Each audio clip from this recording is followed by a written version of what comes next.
Ang ningning ay nakakasilaw at nakasisira ng paningin.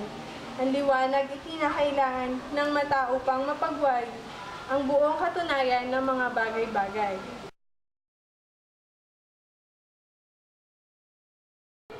Durungaw ang magkaibigan sa bintana upang silipin kung sino ang pinagkakaguluhan ng mga tao. Sino kaya ang taong iyon? Bakit tila nagpupuri ang mga tao? Siguradong mataas ang katungkulan ng taong iyon. Woo! Magandang araw po! Araw po, Doña Victoria! Magandang araw din naman.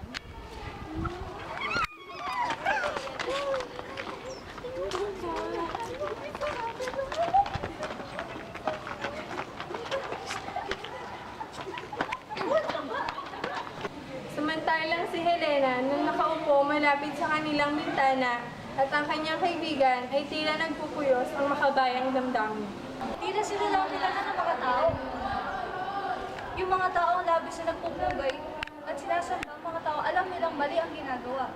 Na sila mismo ang naglalakaw at nagdaraya sa ating bayan sapagkat sila yung mga dayuhan. Wala tayong magagawa dyan, kaibigan. Sapagat sila yung mga taong ipinanganak na may ginutong kutsara sa bibig. At tayong mahihirap ay sunod-sunuran lamang sa kanila. Ang mga taong iyon na labis nagpapahirap sa atin, higit pa nila ang sinasamba. Tama ka. Sila yung nagpapasilaw sa salapi na sa pag-aakala nila ay makatutulong sa kanila pagdating ng oras. Matapos ang kanilang maikling usapan, ay naghiwalay na sila at pumunta na sa kanilang gawain ng araw na iyon, dala ang bigat ng paghimagsik ng kanilang kalooban.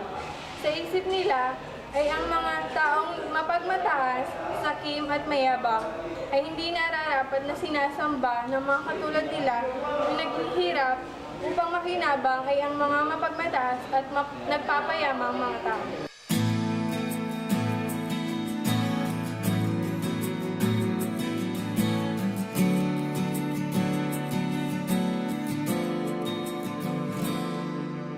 Kung ito man ang huling awiting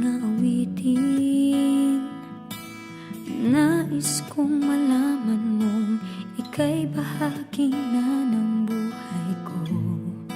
At kung may huling sasabihin, nais kong sambiting, nilagyan mo ng kulay ang mundo. Kasama kitang lumuha.